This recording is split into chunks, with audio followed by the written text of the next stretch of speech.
Người nổi tiếng TV 24H là kênh cung cấp thông tin về các nghệ sĩ, ca sĩ, diễn viên nổi tiếng của Việt Nam và thế giới. Hãy đăng ký kênh của chúng tôi để cập nhật tin tức nhanh nhất trong 24H.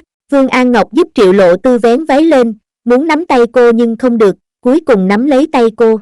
Cốt truyện này đã khơi dậy sự quan tâm và tò mò cá nhân của tôi. Trước hết chúng ta hãy xem động tác giúp Triệu Lộ Tư vén váy của Vương An Ngọc. Đây là hành vi điển hình của một quý ông nam, thường xuất hiện trong các bộ phim điện ảnh và truyền hình để thể hiện sự dịu dàng, cân nhắc và phong thái lịch thiệp của nam chính. Tuy nhiên, liệu chi tiết Wang Anil vén váy của Giao Lucy chỉ là để phục vụ cho bối cảnh hình tượng nam giới truyền thống này, hay nó thực sự phản ánh sự tôn trọng và quan tâm của Wang Anil dành cho Giao Lucy, thì điều này cũng đáng để suy ngẫm. Sau đó, chúng ta thấy Giao Lucy muốn nắm tay Wang Anil nhưng lại do dự. Cách xử lý tình tiết này cho thấy sự nhút nhát và sống nội tâm của Giao Lucy, đồng thời cũng phản ánh những mối quan tâm nữ tính của cô ấy. Cuối cùng, Vương An Ngọc đã thành công nắm được tay Triệu Lộ Tư. Điều này không thể nghi ngờ đã thúc đẩy sự phát triển của cốt truyện, đồng thời cũng ám chỉ sự phát triển hơn nữa của mối quan hệ giữa hai người. Tuy nhiên đây chỉ là một tình tiết nhỏ trong một cảnh, điều chúng ta cần cân nhắc chính là vai trò và ý nghĩa của tình tiết này trong toàn bộ cốt truyện. Theo tôi, cách thiết kế cốt truyện này khéo léo thể hiện những thay đổi cảm xúc tinh tế giữa hai nhân vật chính, đồng thời cũng báo trước diễn biến cốt truyện tiếp theo.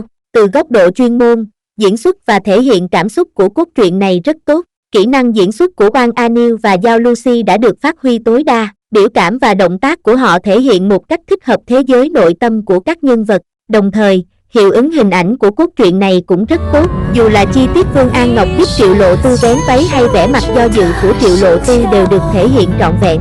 Nhìn chung, cách thiết kế của cốt truyện này rất thông minh. Nó không chỉ thể hiện những thay đổi cảm xúc giữa hai nhân vật chính mà còn báo trước những diễn biến cốt truyện tiếp theo.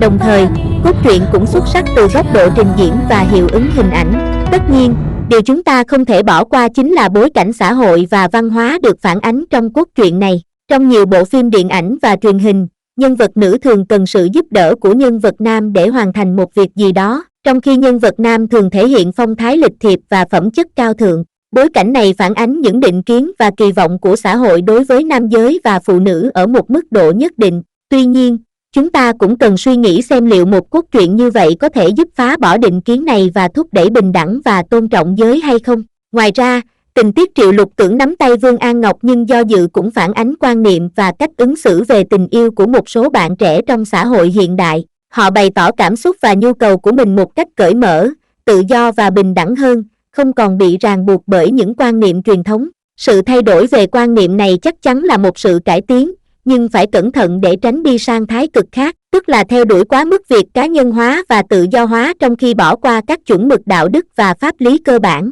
Nhìn chung, thiết kế và cách thực hiện của cốt truyện này rất xuất sắc. Nó không chỉ thể hiện những thay đổi và tương tác cảm xúc giữa hai nhân vật chính mà còn báo trước diễn biến cốt truyện tiếp theo.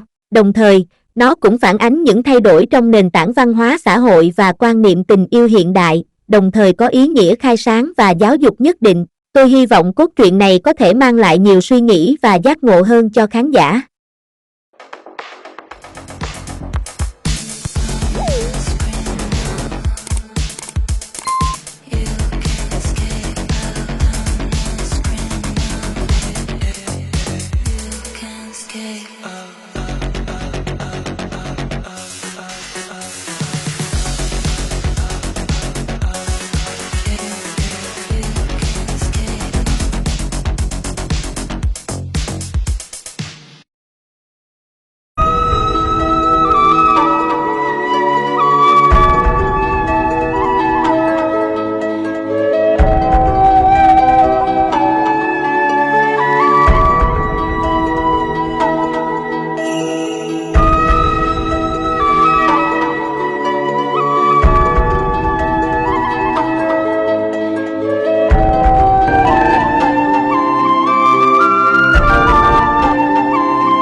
Bối ước bên nè nâng nơi bạch mì rô hô